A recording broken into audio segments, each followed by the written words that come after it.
Hey, how's it going, Tavon? What do you mean, where's the underdrawing?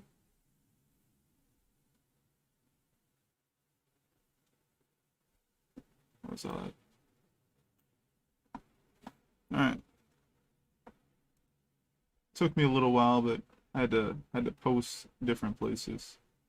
So, yeah. How are you doing today? How's it going, everyone?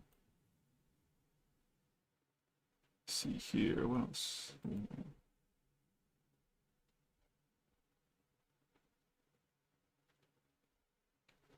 Gonna go stream, people.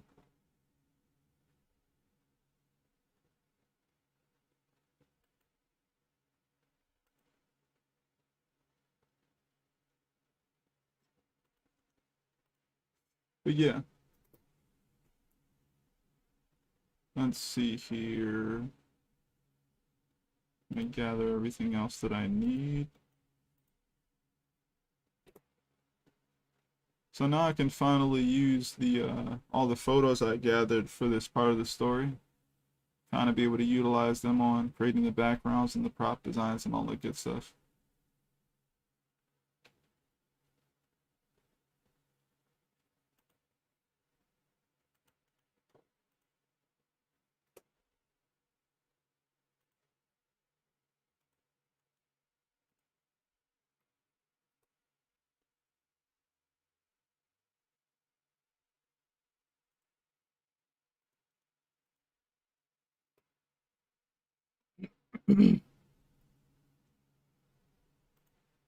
Alright, crazy thing comes to mind.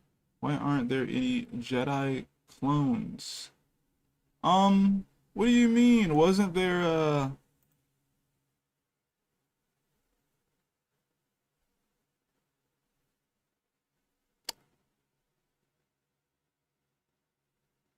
Well, you're totally right on that.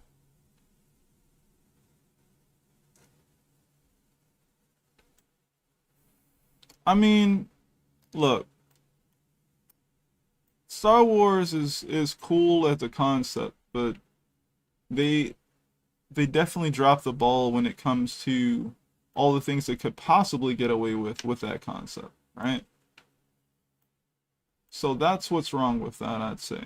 Like, yeah, why? If there are any, none come to mind for me. I'm not the biggest Star Wars fan, I would say. I'm like a passerby fan. I'm like, yeah, that looks pretty cool. And I maybe like a few characters here and there, but I'm not digging deep into the lore with everything. So you may be right. From what I can tell, there is no clone Jedi characters. I think there's some clone Jedi, well, clone lightsaber users. Like, I think they tried to say that the guy who played in The Force Unleashed, the video game, was a clone version of himself or something like that, or somebody. I forget how that goes, but he was one of the most powerful Jedi, and they also ended up being able to clone him, and he had a lot of really good abilities and things of that nature. Alright, so that's been on the screen for long enough. So now what we're going to do is start the rough process. So I'm going to drop all these into a folder so everything is a little bit easier to manage as well.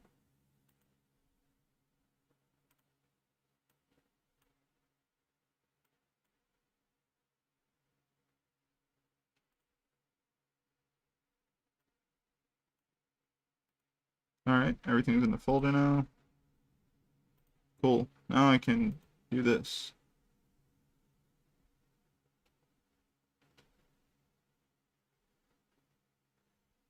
Maybe I should take one thing out of the folder, and that would be my page template, which is this layer, I believe, right? Yeah. Drop that out. Well, how would I take it out of the folder exactly? I do it like that. Yes. Alright, cool. I can drop the opacity of everything. It's like 40 or whatever. And the first thing that I'm going to be thinking about is probably the character art.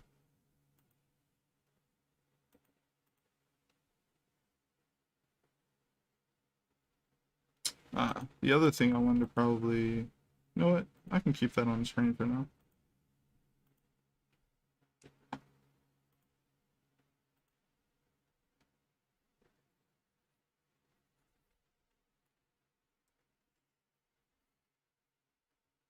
Now, what's a good pencil to use?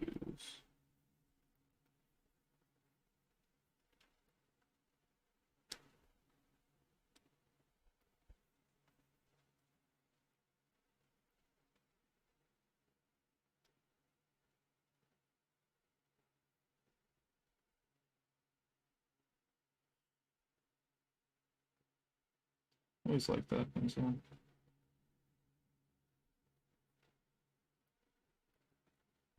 I have a different one that I want to use though. If it is available on here, I don't remember if it is.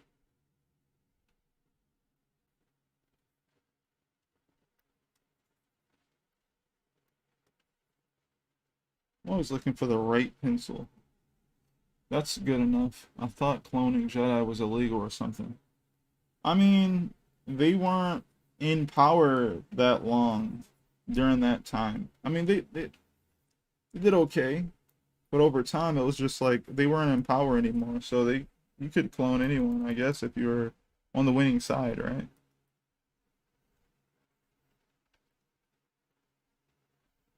Why is it skipping that line for me? Hmm.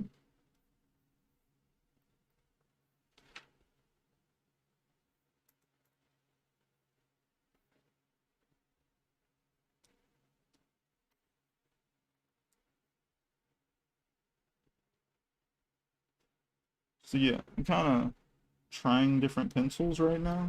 I'm just not happy with the pencil tools that I'm currently getting an effect with right now. Oh, this back. Usually I use these, but they don't feel dark enough right now. I feel like I might have placed them in a different place. There.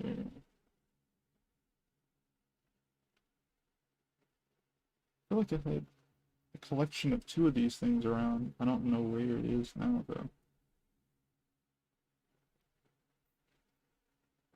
Flat marker. Here's pen here. But this is all just pins.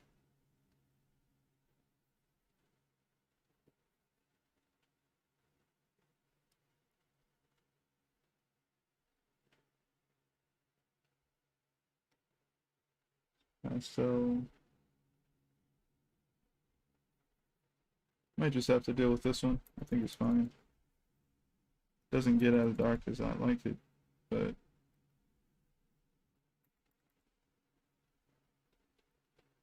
this is fine. Alright,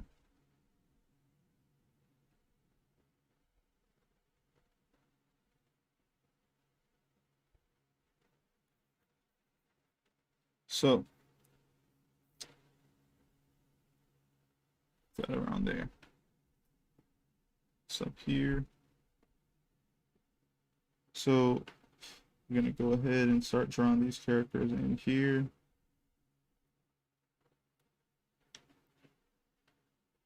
I don't think I specified who was who on this part though. So that's the odd thing there.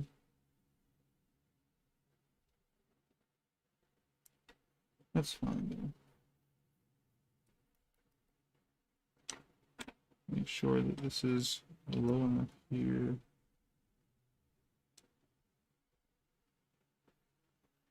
But no, Tavon, that would have been devastating, right? If they were able to clone Jedi. I mean, you know, they could always try to do it and get away with that. Jedi weren't necessarily always in power, and definitely during that point of time where Palpatine was kind of controlling everything, right?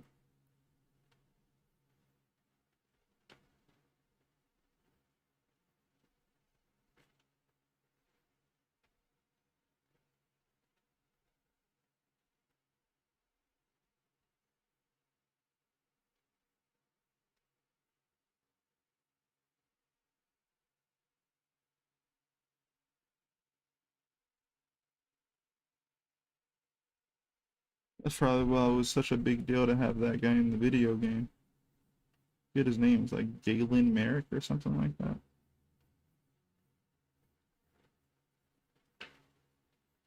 Might have been his actual name. Just Googled it. Cloning a Jedi or a Sith is impossible. Basically, the midichlorian react adversely to the cloning process. Mutations and deformity. Look up the guy, the main character of Star Wars Unleashed.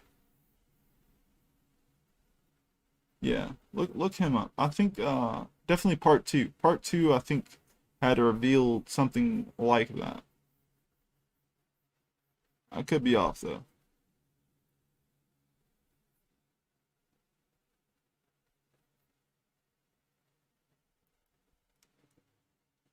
Dang, they said it like it was a failed like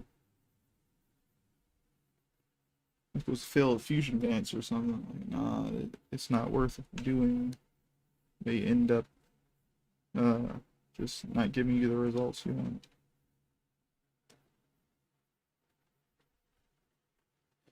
So as you guys can see, I'm basically drawing outside of the lines, or I'm drawing beyond the border because the border is a limiting thing. And what I have to do is end up cropping this stuff, but it has to be correct before I crop it, right? So I'm gonna actually make another joint here and do the same thing for this one. I always draw the shape of the body and everything first.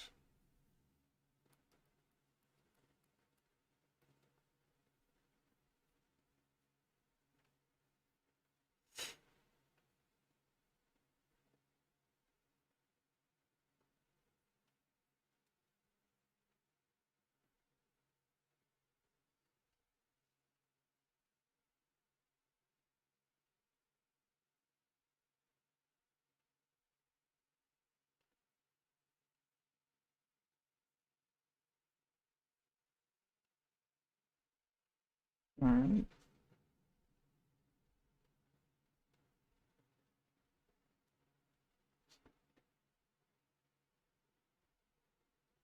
It's right side and then right. Okay. So we'll change that a bit, I guess. No, it's fine actually. Then we'll have it where if it on there, he's on the right side there. So technically he should be here as well. Okay, cool. Go ahead and lower this guy downward.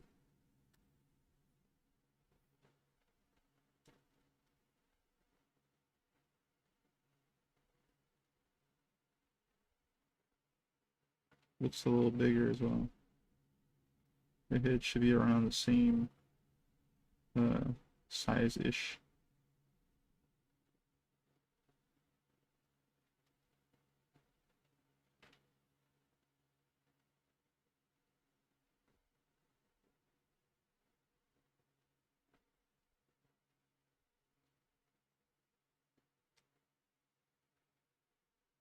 Okay, and maybe I can make this guy a little bit bigger.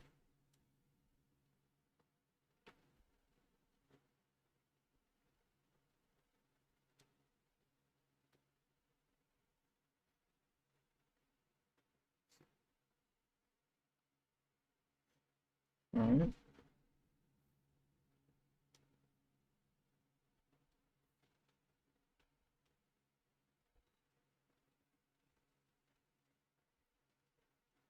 Now this one will be Halo. There were 6 clones of I ain't even gonna pronounce that, bro. Like, is that a L? Coles? Yo, it could be Coles, say Coles. But yeah, I think that might be a reference to the character I was speaking about.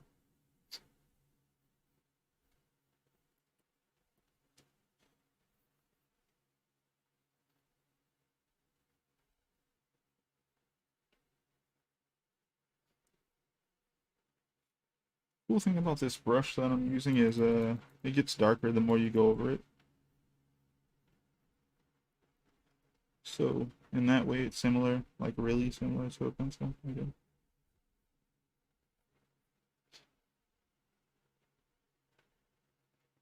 Okay, so I can start putting in some hair. Uh, so get the hair out of the way also. It's gonna go up.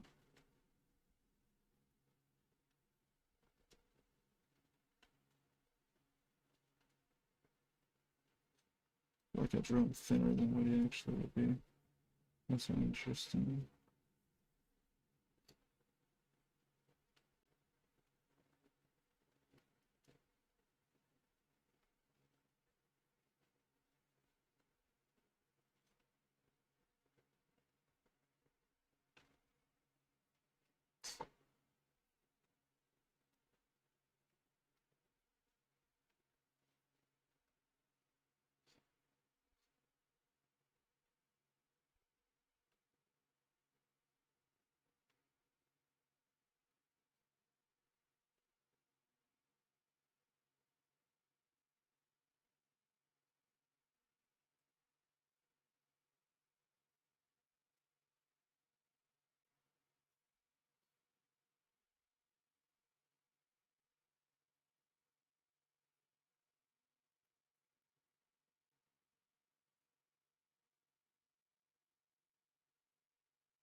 Hmm.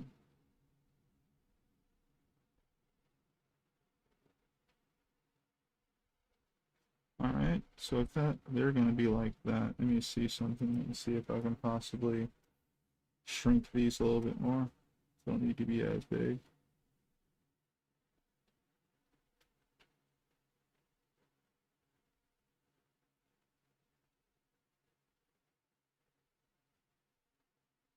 Yeah. So I see I want to be there, I want to be there. I'll make this bigger like this. They essentially do that. They're not where they need to be all the way.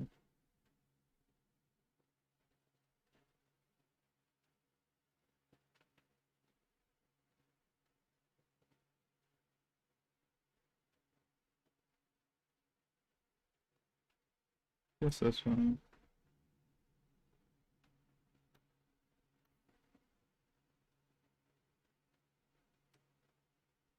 So I guess that was their way of kind of just balancing that situation. But like, yeah, like if they could freaking uh clone the Jedi and whatnot, man, that would be insane. Then you'd have an army of just broken people to fight your armies that just imagine if you could clone them and like get the ability to like your army has the ability to use the force. Like what? You know, it's like the reason why that would just be broken is because you can build giant machines that can do like one distinct type thing. Like I know this is not the same, but if you remember an Avatar and like I think it was Ba Sing Se, I think one of the coolest things was that their police officers would use these rocks to create just handcuffs essentially. They would just float one over to you and restrain you with the rocks. They wouldn't, crush you or nothing like that. It would just, you know, yep, we got these handcuffs and we just put them on your hand or whatever and it's a wrap. You can't really fight back anymore, whatever. Um Imagine multiple clone troopers focusing on one part of a space and controlling it in like in succession or like together. I can't remember the word right now. Can't remember the name right now. but together, just using their force on that one thing, you're not about to get away from that. It's just not. Like they're syncing up and they're using the force against you. Like, nah, you're not about to get away from that easily.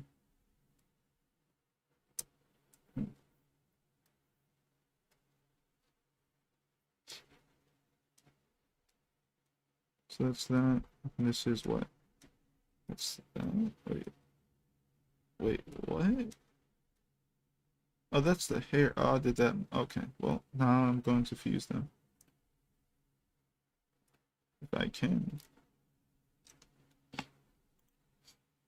Merge selected layers. Cool. Now that these guys are in the background, go ahead and start working on these guys. Yeah, this is typically what I usually do. I'll go ahead and usually sketch the body of all the characters and whatnot.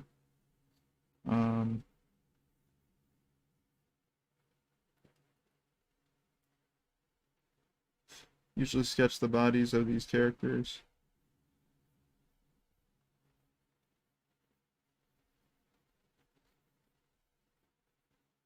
And after I get the body down, I go ahead and put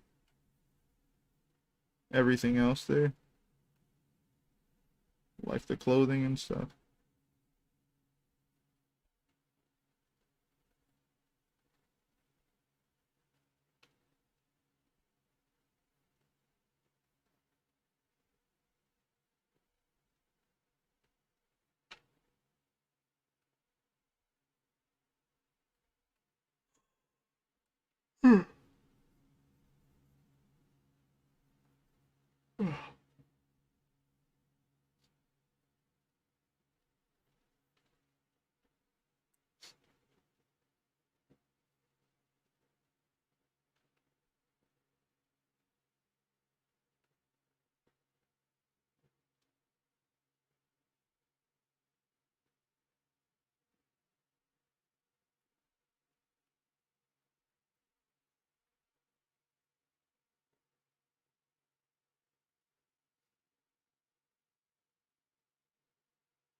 Why is this guy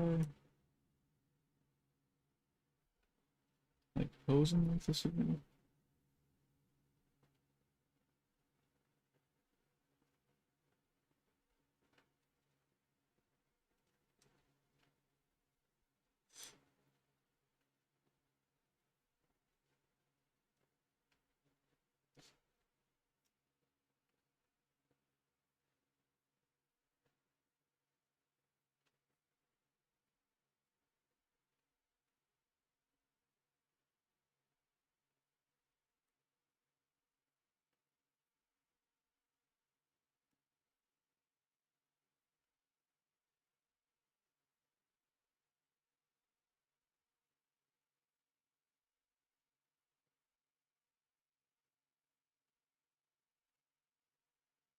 Okay. What else do we have?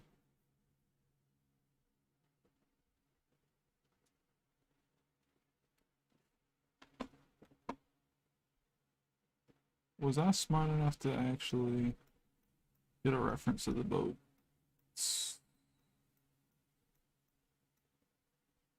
That's just fine, because I know the exact words to type in at this point. Would I?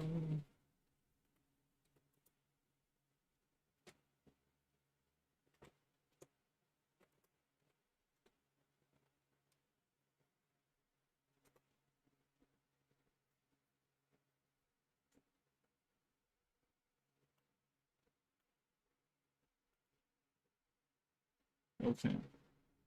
Small ones, hands-made ones.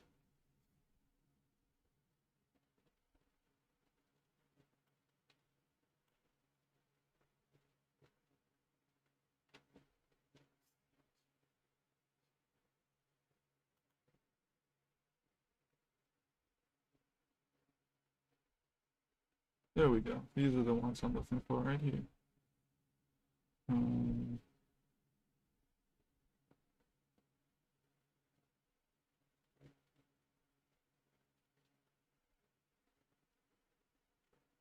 of course, it keeps recommending me things like toy boats and things of that nature. That's always funny. It's like, no, no, I don't want a toy boat. No, no.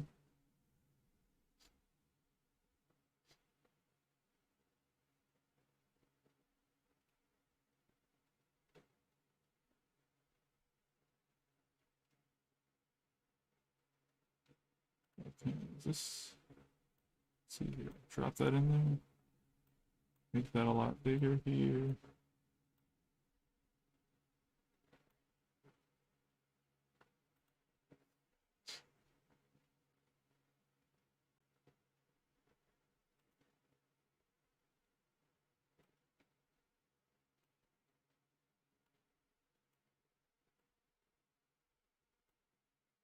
Okay.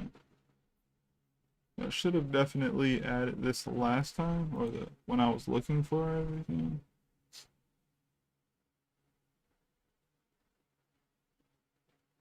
I do have what I'm looking for now, so that's good.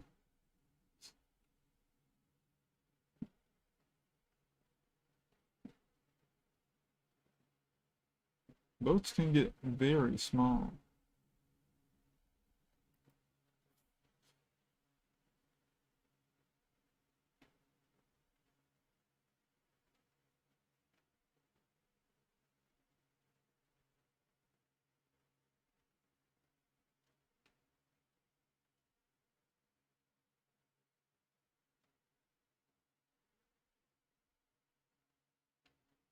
Hmm.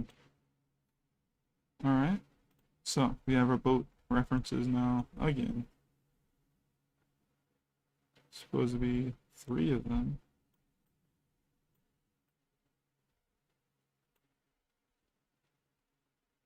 Wouldn't be surprised if the boats were actually on here somewhere though, and I just can't see them. Hmm. Okay, so back to this guy here.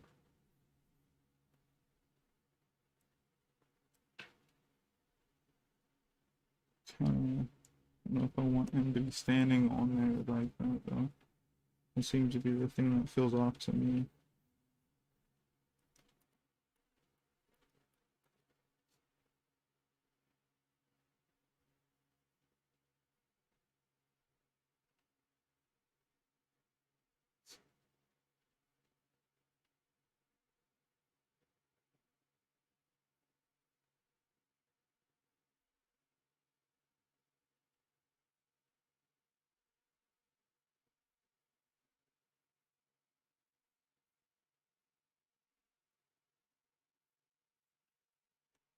Gonna have like his one paddle right here.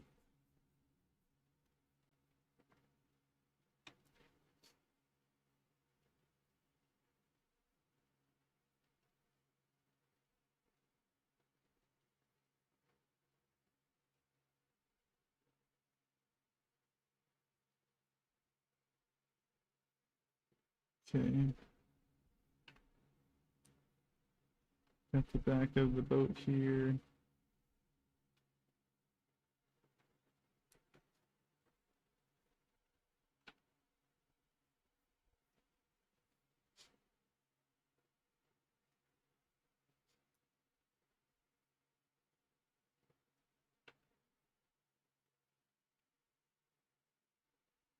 Okay, something else at the front.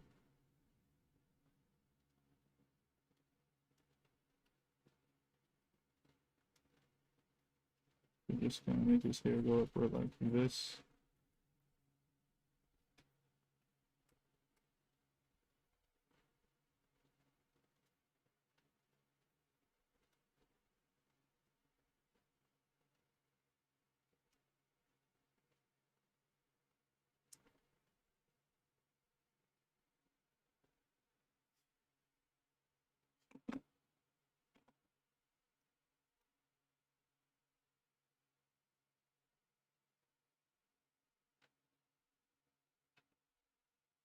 How's it going, Desk?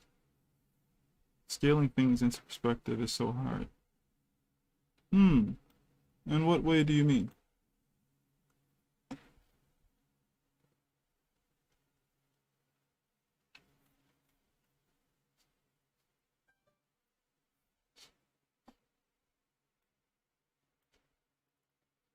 Like, why did I start at the bottom here? Pretty good, bro. What about you? I'm doing pretty good. What way do you mean by scaling things into perspective? No, it melts my brain thinking about how things scale in relationship to each other. Ah, oh, like if you had like a like trying to be like, oh, this is a canned soda, and then you have to figure out based off of how small that canned soda is, how big the human hand actually is when it wraps around it.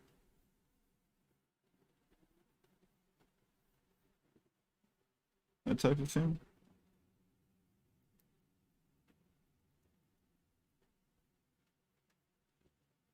Ah, word. Understandable.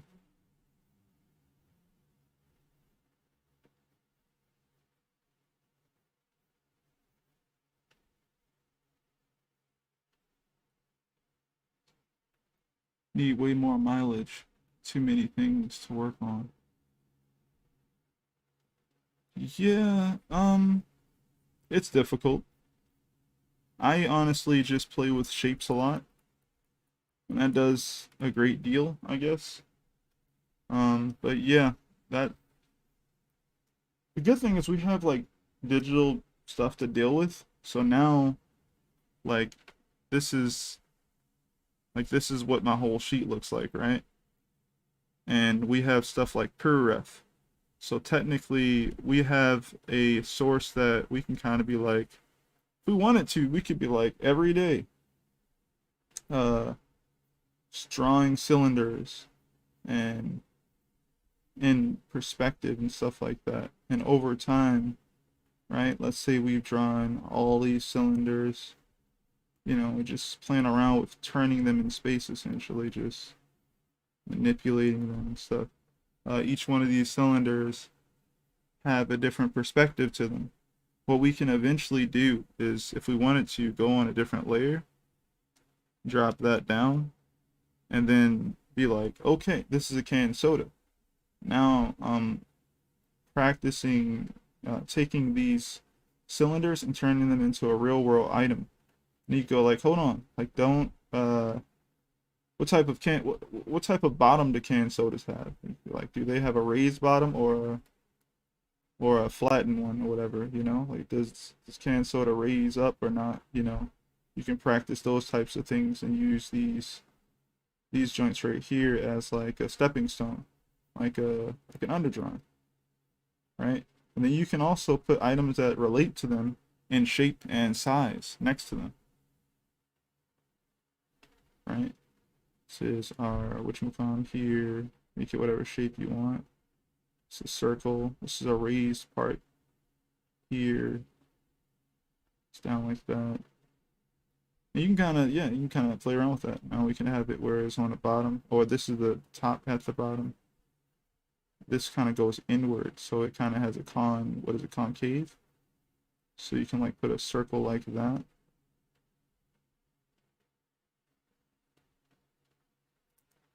You can kind of play around with stuff like that, right? And then yeah, like based off of your observation, you'd be like, well, how tall is a can? I'm turning around looking at items behind me. Like how tall is a can if I put like an eraser next to it? Like a mono eraser. Mono eraser is probably like this big.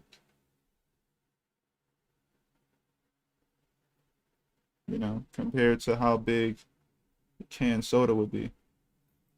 Um, so yeah, you gotta it's a little practice, but the dopest thing ever is like we actually have the tools if you have the digital stuff at all. Like if you're drawing on a tablet, you're drawing on a computer with a tablet, like you can actually have these really big canvases and just put a lot of stuff on it. You can put a lot of things on there save all this information and organize it. You feel like working on your manga is helping you understand that better? Mm, Working on my manga actually just is the best thing for me in general. Uh, I don't actually feel like I can draw very well until I have a situation I want to draw. Sometimes, if I think about it from the illustration point of view, that spark doesn't ignite in me, and I'll just draw things I think look quote unquote cool. But when I'm drawing a story, now I have to go, okay, like how does this scene uh translate to the next scene coming up, you know?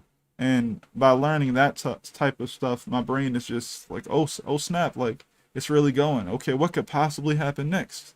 You know, and now my brain is like getting enough, like it's not bored now. It's not just going, oh, I got to draw something, it's got to look cool. Everything you draw does have to necessarily look cool, but now yes, it's getting engaged. So it's like it's actually doing some work and it's happy about it. And by proxy, I can think about all those other things that I probably would know, but I have no reason to exercise. You know? Like I have no reason to exercise all this stuff until I'm drawing my comic. It's an odd thing.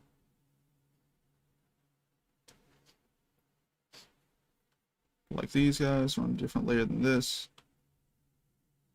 So I can go ahead and make sure that when I do end up putting more detail on these guys, they'll be separate from these guys. I do not know why I skipped the first like panel up there at all, but yeah. Actually, that's fine. I'm okay with skipping around for right now because the storyboard is already done. So now I'm gonna go ahead and put in clothing, which is something I often do last. They're wearing something like this. Actually, maybe it shouldn't be on, or with this tool in particular, maybe I should use an actual pen. Okay, that looks better. Yeah, my goal is to try to dissect spaced perspective book a bit more before I work on mine and framing. You said spaced perspective? Don't think I've heard of that one. But I always worry because I have that like studious mindset where it cripples you from doing anything creative. I've been getting better about it. Yeah, it's a super Annie book. Ah, nice. Yeah, I haven't heard of that one yet. Might check it out. Um, yeah, perspective is something interesting where it doesn't matter who's like teaching it. It's always so much to learn, and some of the same details are in each book. So it's all about like who do you like as a teacher when it comes to perspective or something like that. Right. So this thing goes around the head like this. And then I have it where it does this, goes out. This is a cloak, goes down. Of course, this is too big for him. His head will be, actually, no, it's fine. It's about there. And all this will be dark. Same thing here.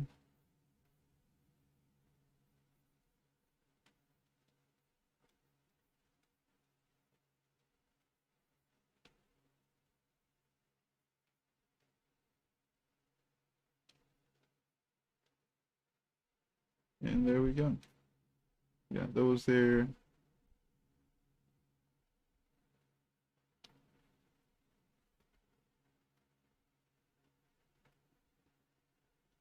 It goes over like wide angle and fisheye too, but I'm not quite ready for that yet.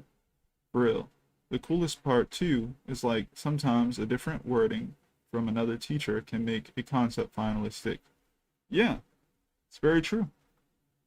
I have a issue with people trying to teach um like Like I think in Frame Ink 1, he was talking about how different lenses obviously can change how a subject is seen, and he was giving examples of, through his own pictures of how a different lens would change how that scene would be looked upon essentially through that lens. And I was looking at that and I was really trying to understand it, but it just couldn't work. The best thing for anyone to like do in that case would be to actually get themselves familiar with cameras. But unfortunately, not everybody plays around even with their freaking like phone camera. You don't get to play around with different lenses and go to fisheye lens mode camera on my phone. Go to wide angle lens. Some people do. Some people might know how to access those features and stuff like that. I feel like I still haven't done it yet, but I would like to look up if there's possibly a digital example of what a certain type of lens would do to a scene. So that means that there should be a scene setup, right? Like a setup scene, and then you can look at it through a camera lens, an air quotes camera lens, right? Of what this thing would look like if you're looking through it from like a wide angle lens.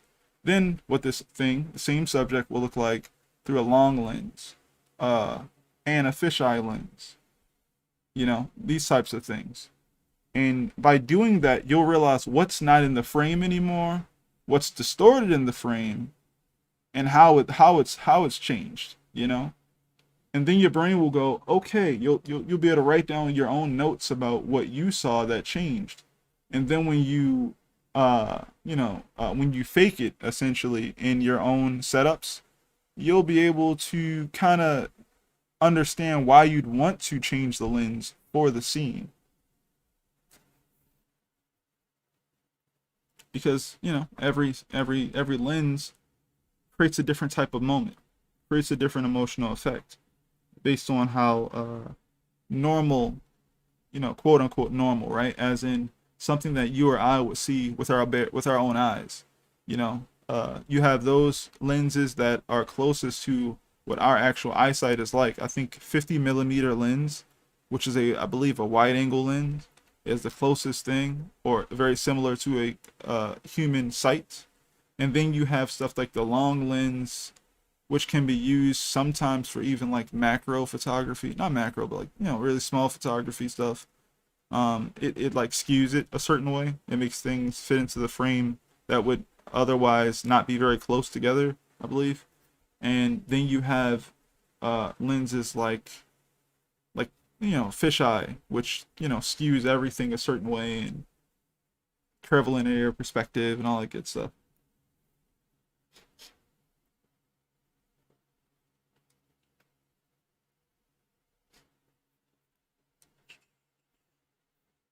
But yeah, perspective is fun. It can be fun. I've kind of just made my rules based off of what I wanted to do narratively and just kind of stuck with those. I was like, all right, well, I kind of know what I want to do when it comes to using lenses and stuff like that. So I'm gonna kind of just make sure I set my own rules for what I want to do. And once I set those rules, I was like, okay, cool, I'll just stick to that.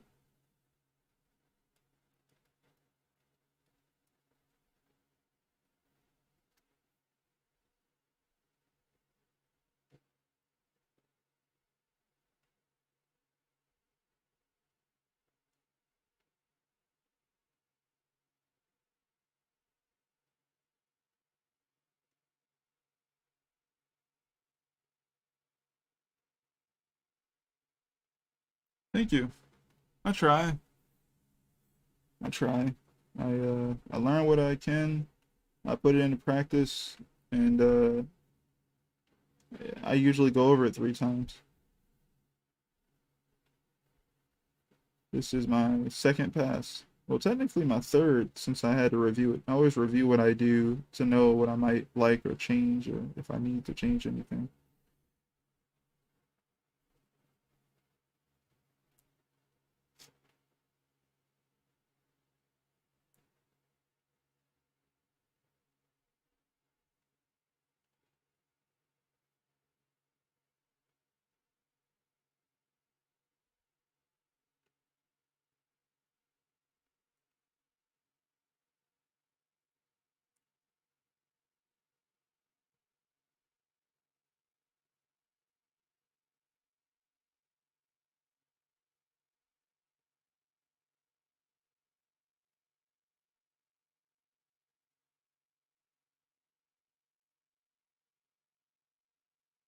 Yeah, I think it's a good thing to do.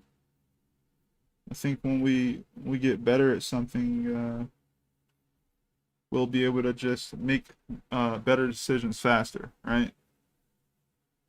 But we're already probably improving, we just don't see it. We can't see how we're improving all the time.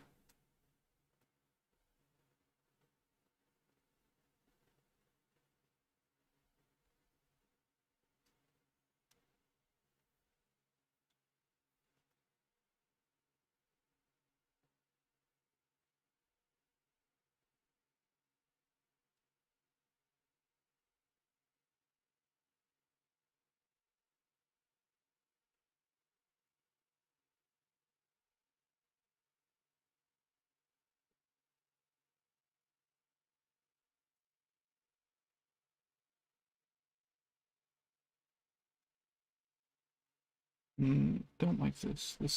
The boat is too big here. I'm gonna just make it smaller.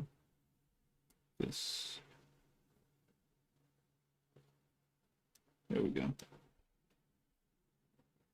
Yeah, as artists, we got to develop art intuition to balance out how much thinking is involved in art. So many concepts to juggle. Yeah, I mean, I guess one of my art intuitions is like, if you're trying to complete a project and you know that you want to be better at doing a certain thing, if you can work on it during the project, you will eventually get to where you want. But you got to just figure out just how much of that level you want to hit per image, right? Like like for example, right? People talk about how, let's say, how detailed certain artists are, right? Or how good of an illustrator they are. You'll notice that if someone's a really good illustrator when it comes to comics, they won't put the same level of detail into uh image of a character if that character is like tiny, obviously, right? Because that panel doesn't require that level of detail. All it needs is a certain amount of readability. Can you tell where their arms and legs are and the head is? You know, you might not be able to even tell what expression they have on their face. You know, um, but when it counts, that's when they put the detail there. When there's a really big, when they're really big on the page, double page spread, uh, take up the whole page, if they're really big in the panel, you know, that's when they'll put all the detail there, and you go, man, this guy can draw, or man, this lady can draw, you know. But they also are smart about how they use their space, meaning that they're not trying to over detail things because that would take time and it will be unnecessary because as the stuff they work on gets printed, it gets printed smaller, you know. And if it gets printed smaller, then a bunch of the detail that they put there probably won't even make it into print. You'll never see it. So there's no point. So that's the whole like working smarter not harder thing in that aspect. I was watching a healthy gamer talk the other day on YouTube, and he said something profound to me. We can only develop in one dimension at a time, and that comes with inherent weaknesses. Hmm. And I hope I'm not distracting you too much. Not at all. Yeah, that's definitely true. Bleach, the master of that. Tite Kubo is definitely he knows what he's doing. He knows what he's doing. But see, that's the thing. It's not even he's the master of that, right? Everyone has their own techniques. That's what he chose to do. You can create your own rules for what you want to do for that type of situation. And it won't even be something like, yo, I can't possibly draw these types of backgrounds. It could just be, I don't need to. You may feel like you don't need to, or you don't want to, or it doesn't serve the story purposes the way you want it to be, those types of things. And that'll help you come up with your own narrative style. I haven't read Golden Kamuy yet, but I hear that the artist is fantastic with expressions. But I wonder if people would notice that if they didn't go about doing expressions the way you know, the way they did, because a lot of artists don't do expressions the way they do. So they kind of banked on that and just ran with it, and it worked out. People started noticing how good they are at expressions. More importantly, they enjoyed what they did with those expressions. So I can leave the background similar to that. I can put a little bit more detail here and there. But like for the most part, it's kind of already there for me. I can kind of come up with something from that.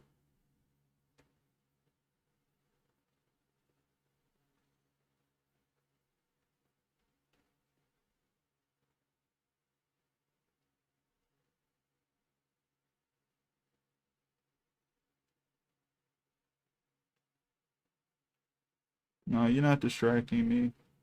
I'm happy to have people talk to me about art and comics and things of that nature.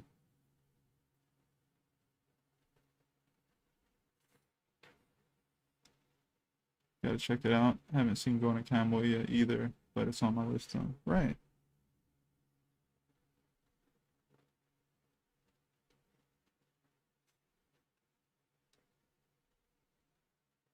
So that's fine.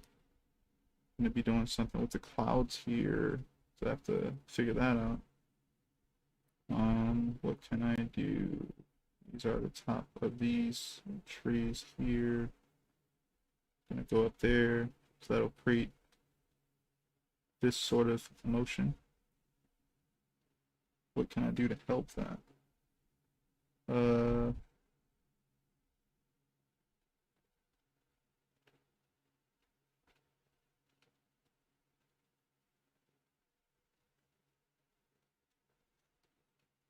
do something like this.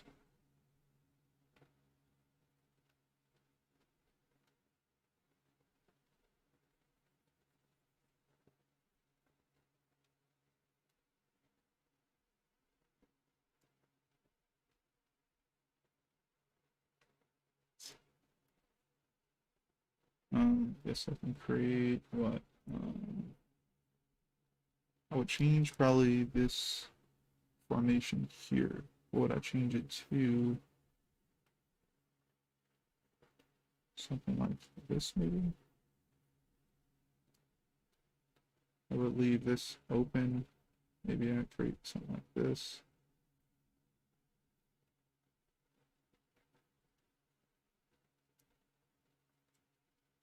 That way I would do this.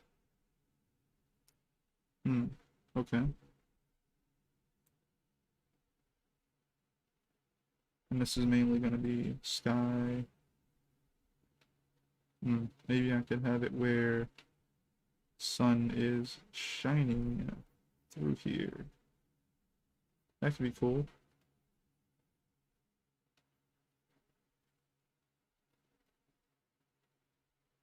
Yep. That'll lead me around.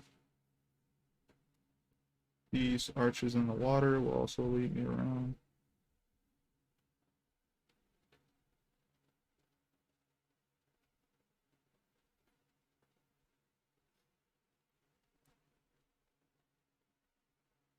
Okay. I'm gonna go through, what is this layer here? Go ahead and grab some of that and get rid of it.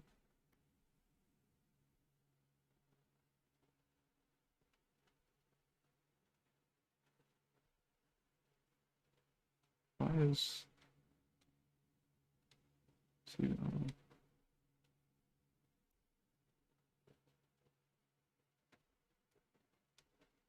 that's what I'm looking for.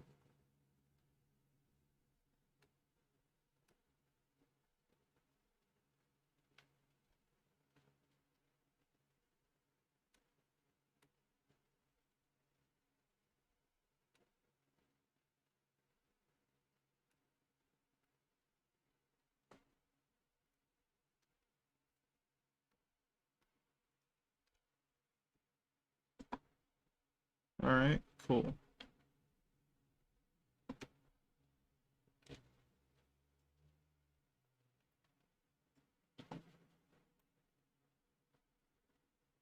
Gonna leave that alone for now.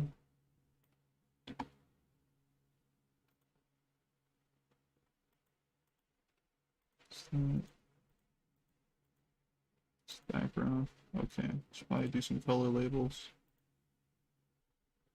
Actually change these all the time. I'll just go red for now.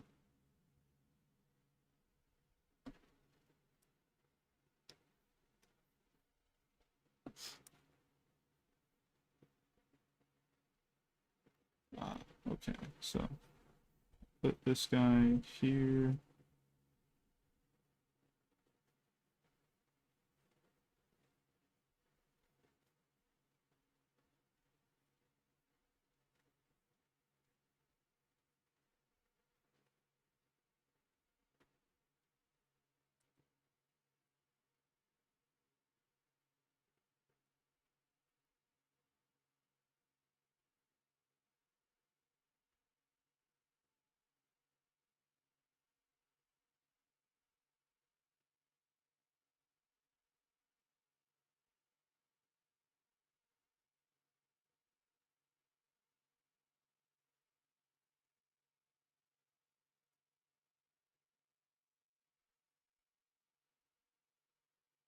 I don't actually like the way this looks. Let me see something.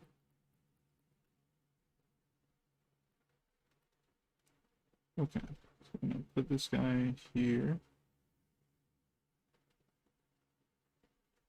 It's gonna be a bit closer.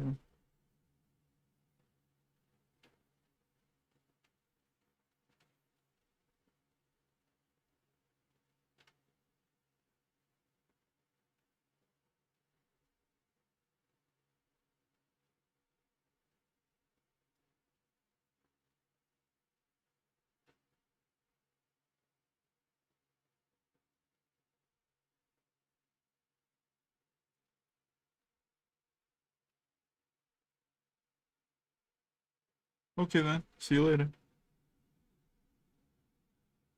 So it's on this side here. If we're looking at there, you'd be right there.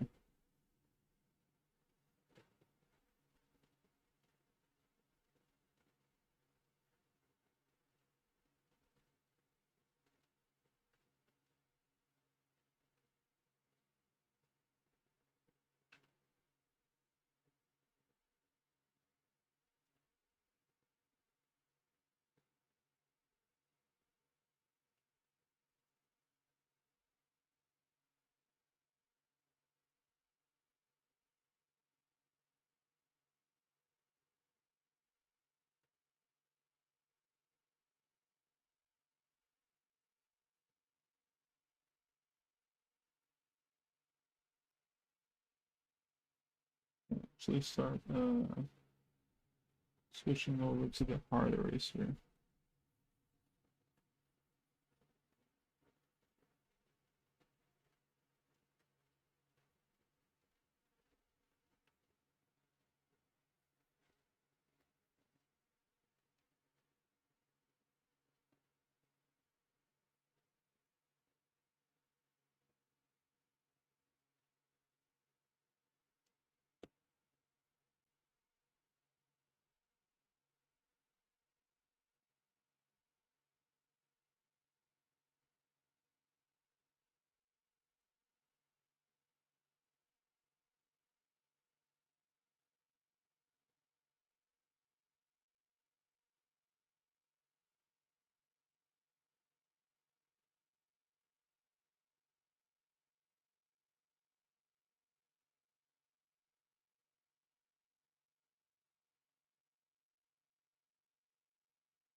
I wonder, where is that one page that I had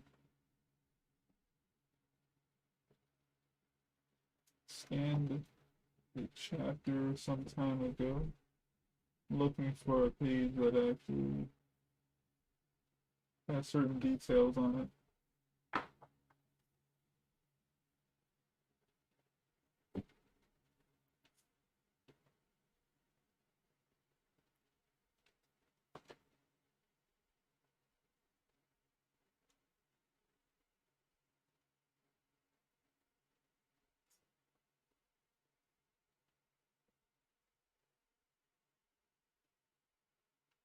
Hmm.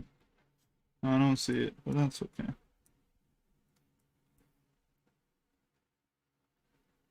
The main point of doing the roughs for me is kind of just getting the bones and anatomy essentially down for everything that needs to be there, and getting it to the point where I can just go directly on top of it and use it as an underdrawing.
Oh, I had another Jeep in here.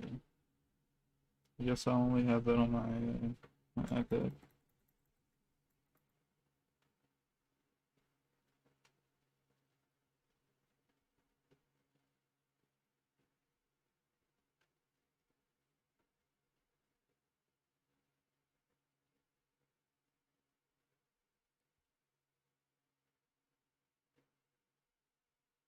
I'm adding this line around here just to make it a little bit more uh, readable for right now anyway.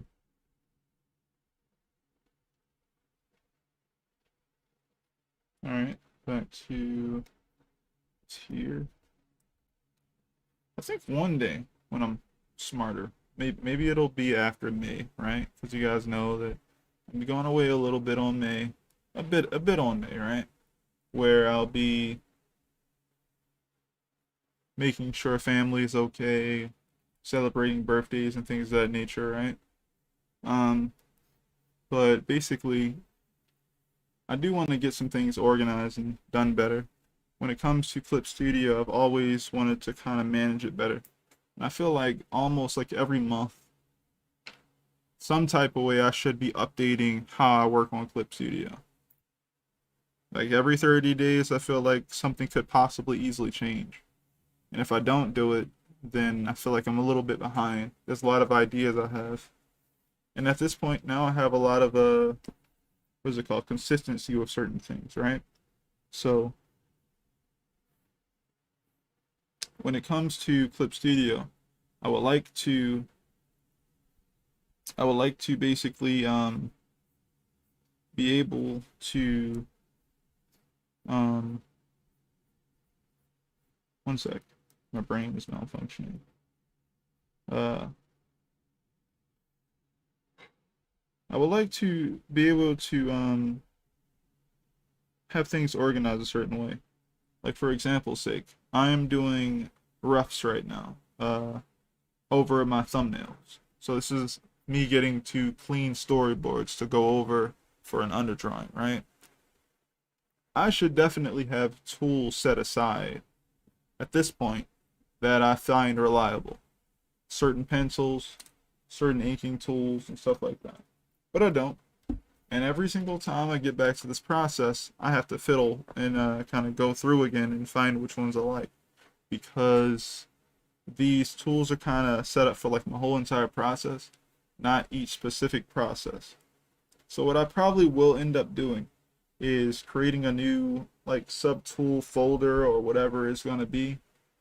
Some type of way I'll create some sort of folder on Clip Studio that'll be labeled something like, storyboards, you know, uh, thumbnails, and drafts or whatever it is, whatever I can think of at the time. And, it'll be separated based off of the process that I have, right? I'll have stuff dedicated specifically to when I'm doing thumbnailing and when I'm doing storyboards, and also after I've taken things and scanned it back in and been able to work on it digitally.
Oh yeah, and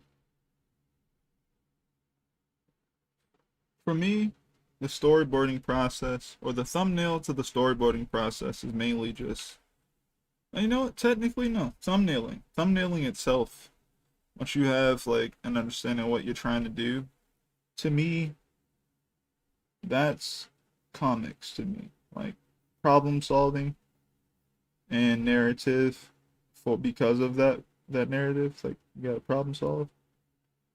That has been what the comic process has been for me for many years. And I think without it, I don't know what I'd think of comics. I think like a lot of people, I came into it like, oh, that looks cool to do, you know? And then you practice, and then you go, okay, I think I can draw a little bit now. And it's like, yeah, you can, but creating like comics will actually prepare you for drawing different types of things. Cause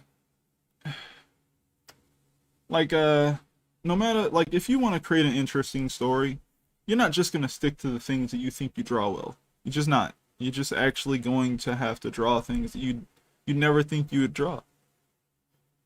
Like I don't particularly like drawing children sitting in school in the in the school classroom because I think drawing classrooms are pretty monotonous, or they can be. And but I had to do it eventually because you draw a character who's in school, you have to find a way for you to draw that. Now, luckily, there's different types of of possible ways you could draw it. I wasn't as smart at the time, but I wasn't thinking like that. So I just drew a school similar to what my own school setting looked like. Oh, thumbnailing and storyboarding always feels like the funnest for you. Nice. This is, yeah, like I feel like this is pretty fun. I also feel like this is where I get my confidence, if I have any at all, when it comes to just working on comics, because this is where all the problem solving happens. Like most of the things that you see on the page, I had to figure out how it was going to work, why it was going to work that way in this stage, you know? So I feel like it's literally comics to me. It's literally comics. To other people, it might just be scribbles or just light sketching. Everyone wants to see rendered, characters doing cool stuff. But to me, I want to tell a story. I guess because it's the point where the world is coming to life. Yeah, it is. And it's mad iterative, and it's literally like a contest. Like, yo, can we get on the show? Can we get you on the show? Can we get this idea in the comic? And it's like, there was a better idea, unfortunately, sir. You couldn't make it to the panel. Maybe next time you'll be the right choice for the narrative.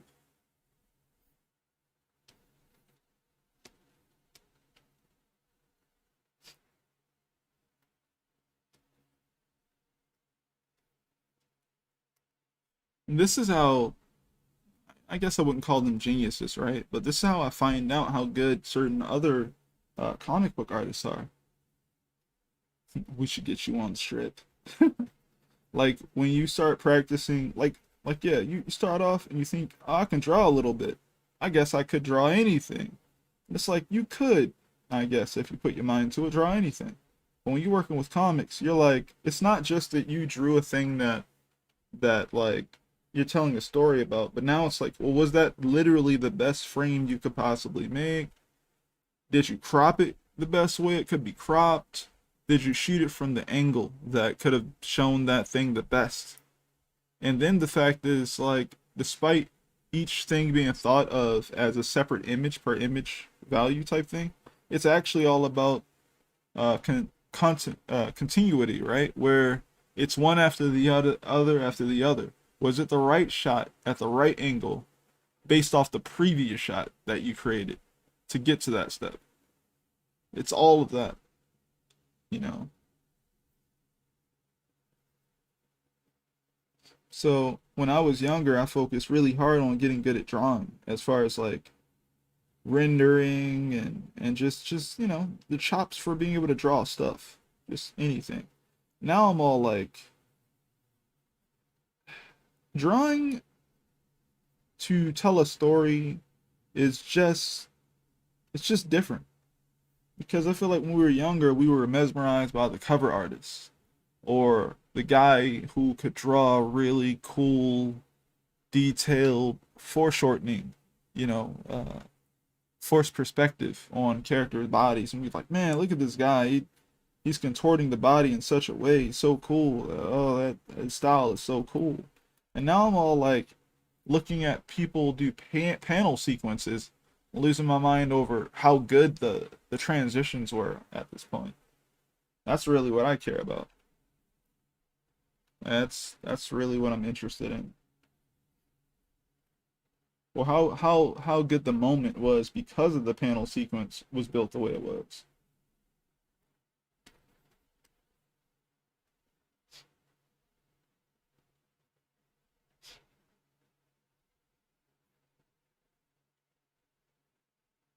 I almost double tap my screen like I'm on the iPad or something.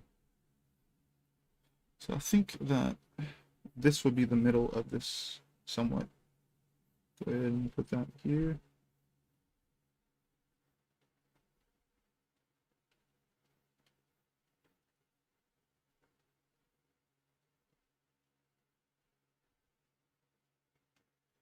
Now, how does it look?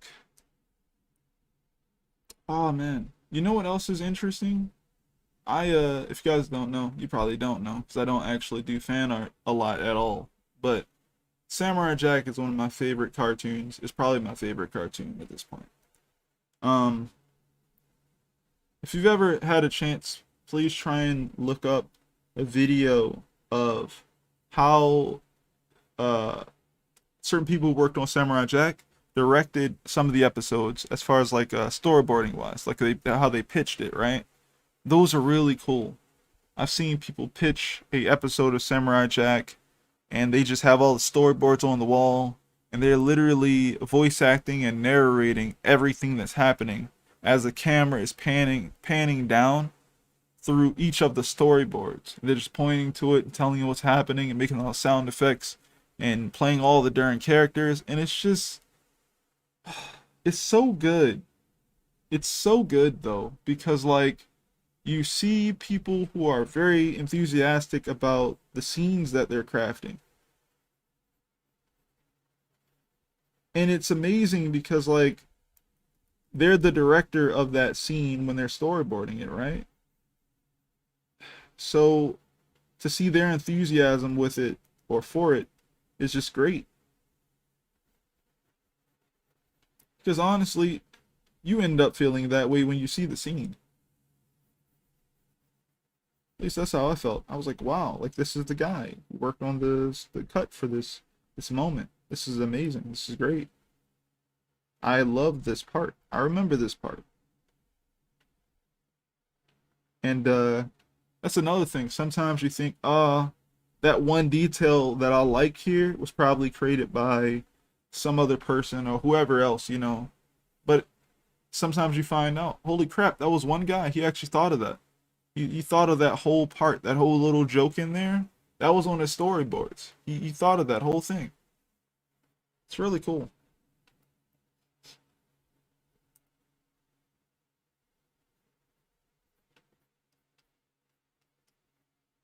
Should I have it like this or more like this?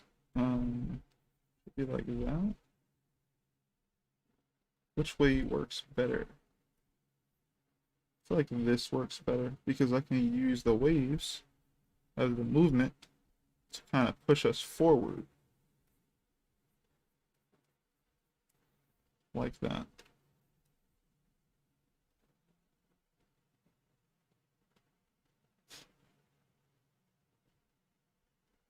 Now we gotta go back and add our outfits. And where did I put that?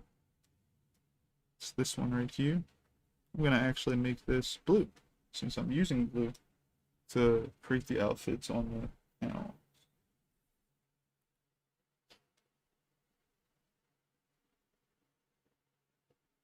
Actually, she Samara looks a little odd here. Like her head's huge.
Wait a minute.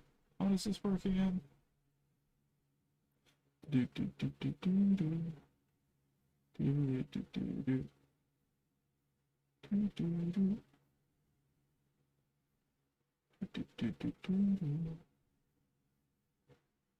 Is that how it's working?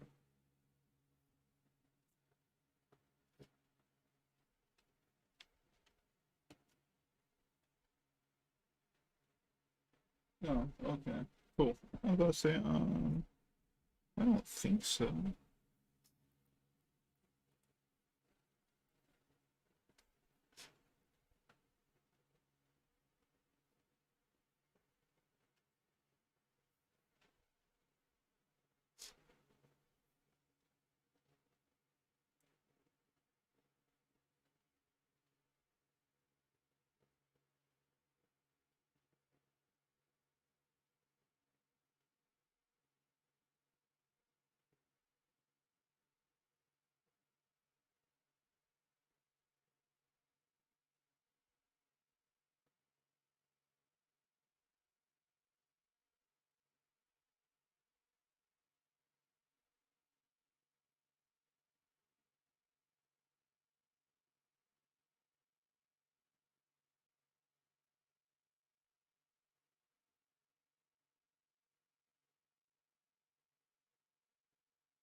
Wait a minute, doesn't he move here? Okay.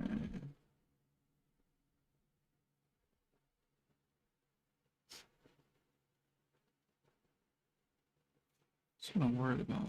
Okay, so I should definitely move him.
Alright, alright, alright.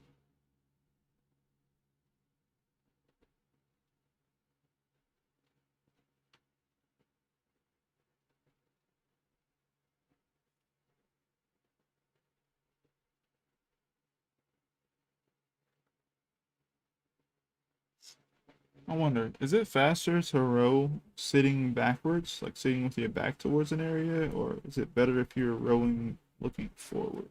It makes more sense to me to be sitting looking forward, but in my brain, it's like, you could also do it the other direction.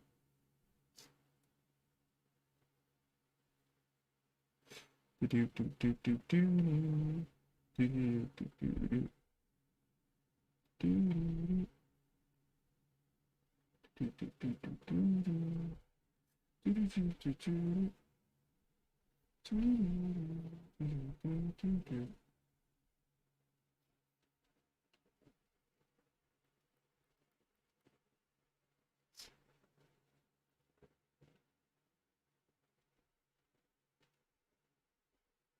And that's another thing, right?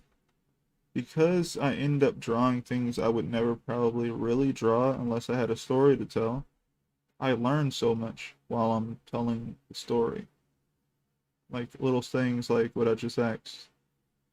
Usually I just go and look it up, find the answer, and just learn. I feel like if you're not learning while telling a story, you're probably telling a story that is based off of your own life, maybe, and that's also good. But if you're telling a story where it's not based off of your own life and you're kind of making things up, if you're not like learning while you're doing it, you know, you could learn while you're doing it. That's all I have to say. There's nothing wrong, you know, you could learn things. I'm trying to learn because if I learn, that means I might find something interesting and put it in the story, and then other people will learn from that and they go, huh, that was actually something that I learned something from.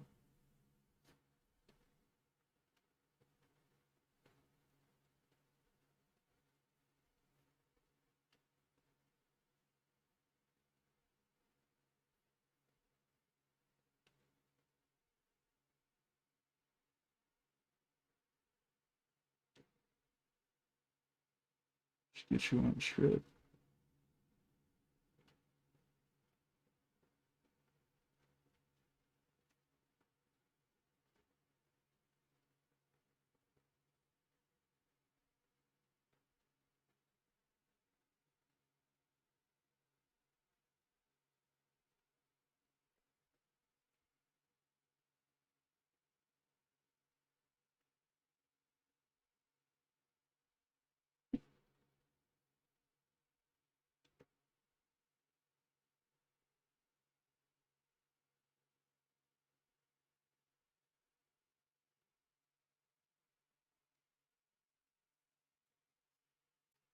Do do do do do do do do do do do do do do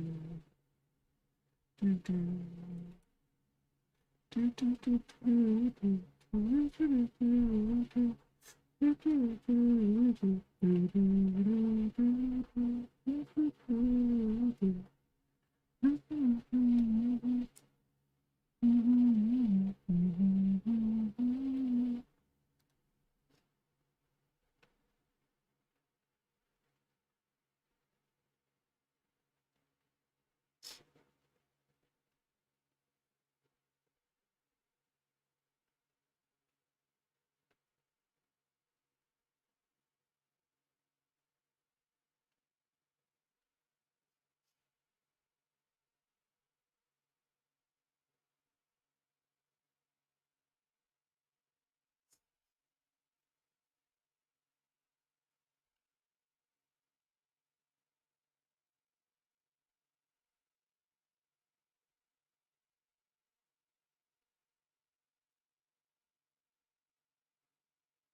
Sorry about that.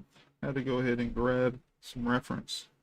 So I was like, want to put a little bit more effort into these boats, and it's not working the way I want it to. So now I can see a little bit better.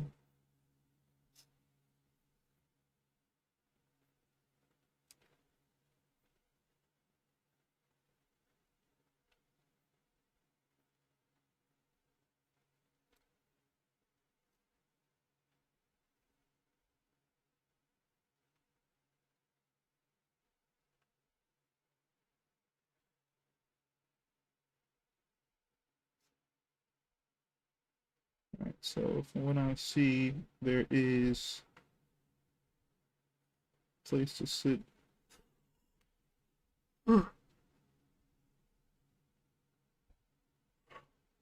Place to sit right here. Standing on these usually. Okay. But you don't have to. So here we go. We have the front part, which has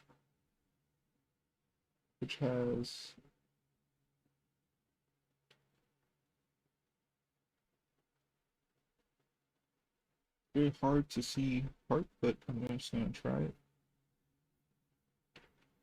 We have that. Like that. Then we have a part here. Should be two of them actually. Go down here, read that.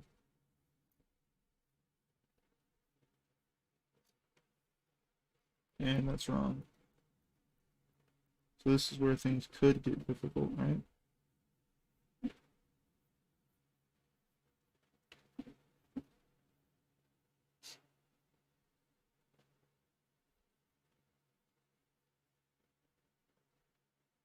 We have one here and another there. Before the back one. The back one was shaped like this.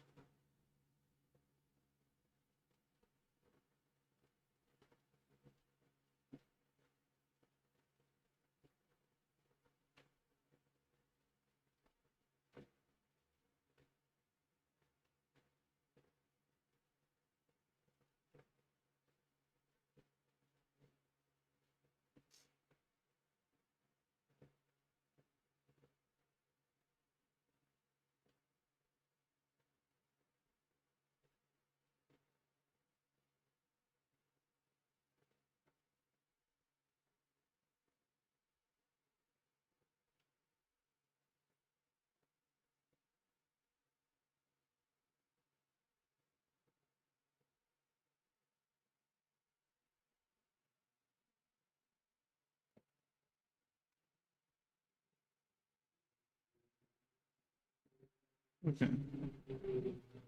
For my mental state, I'm already a little happier because I have something better to go off of here.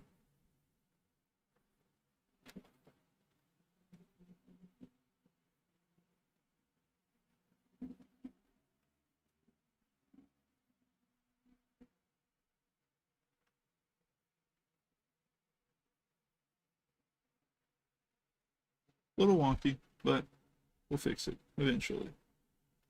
Alright, these guys are moving. This is the guy.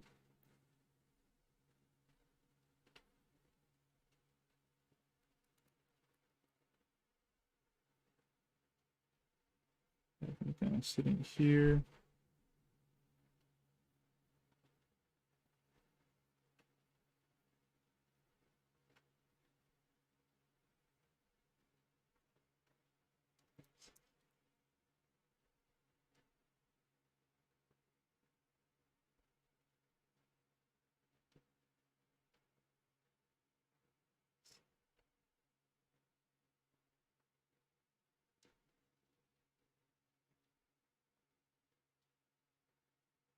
A little shape for him while he's rowing. These guys should be here.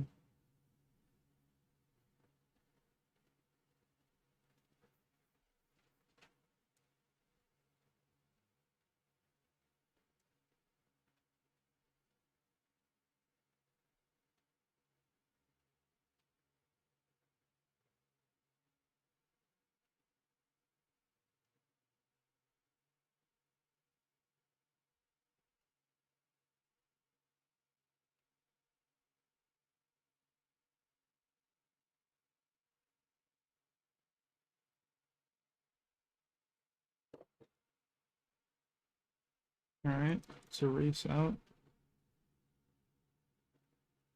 Actually, shouldn't do that, but I'm going to, since I ended up drawing this on the same layer. Not smart. Not smart to do.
All right. I think that looks pretty cool. And now back to our regular scheduled program of using this pencil tool to actually draw some more detailed uh, drawings here and there.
Back to the blue layer.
Hmm. That's a fun difference there.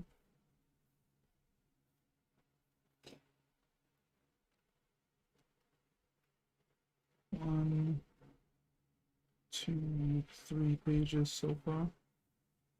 We'll be moving it a lot faster tomorrow, I assume. I don't know. It always feels like the first part on the process is always like a thing where you kind of have to kind of like that's how many times did I just say kind of? Anyway, I always feel like the first part of going into a new process, as far as like going from thumbnails to storyboards and all that good stuff, it starts a little slow. And then when you get in the hang of things, things kind of go a lot faster. I know good and well that we will probably end up getting to the end of the roughs. Um, maybe, right? I feel like we might get to the end of the roughs by by the end of the week. But then again, there's 2 more days. And after those 2 days, I'm gonna go on a slight hiatus from streaming for a bit. Then I'll come back. But essentially, yeah, we should get going pretty far. I guess if I have time, maybe what I'll do is I'll also just kind of end up streaming, or not streaming. I'll end up what is it called? Recording a video process of like me working through some of these again. Not again, but like working through some of these and getting to the end of that process and then like throwing those up so that no one like misses a step on that. But I definitely won't be starting like anything as far as like pencil drawing until I come back. There's no point in doing that.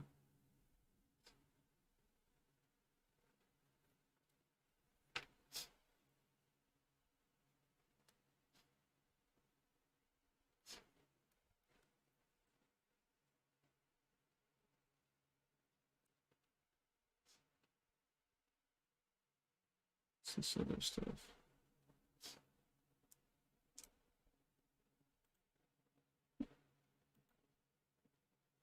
Right, so on this layer here.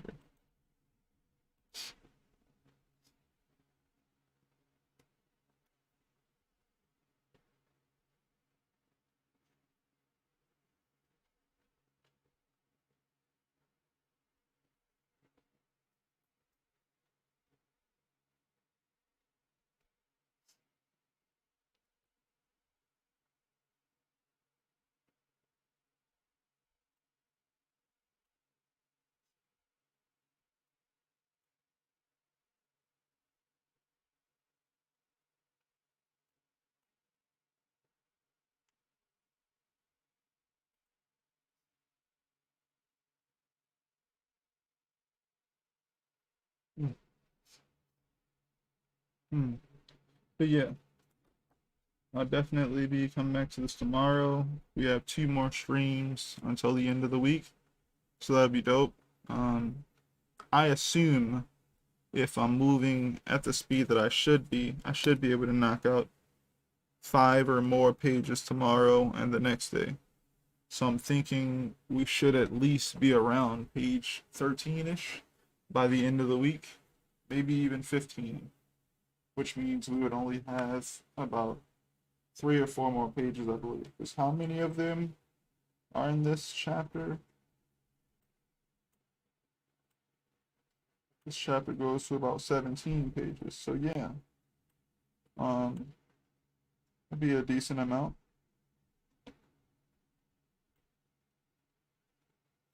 But yeah, if anyone's new here, feel free to subscribe.